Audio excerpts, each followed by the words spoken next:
कोल्हापूर शहरातील उत्तरेश्वर पेठेतील रहिवासी कल्पना महेश ओतारी वय अंदाजे 50 या सोमवारपासून बेपत्ता होत्या।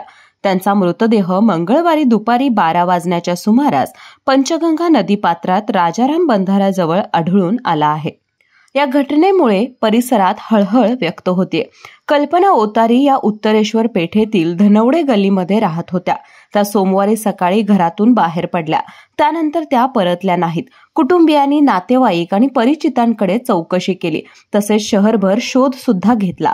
आज मंगळवारी सकाळच्या सुमारास स्थानिक नागरिकांना पंचगंगा नदीत राजाराम बंधाऱ्याजवळ एका महिलेचा मृतदेह तरंगताना दिसून आला। त्यांनी याबाबत तात्काळ माहिती अग्निशामक दल आणि पोलिसांना दिली। अग्निशामक दलाच्या जवानांनी मृतदेह बाहेर काढल्यानंतर ओतारी कुटुंबियांनी मृतदेहाची ओळख पटवली। मृतदेह कल्पना ओतारी यांचाच असल्याची खात्री होताच कुटुंबियांनी आक्रोश केला। या प्रकरणी CPR पोलीस चौकीत आकस्मिक मृत्यूची नोंद करण्यात आली असून पोलिसांनी अधिक तपास सुरू केला आहे। मृत्यूचे नेमके कारण अद्याप स्पष्ट झालेले नाही। ही आत्महत्या की अपघात याबाबतही तपास सुरू आहे।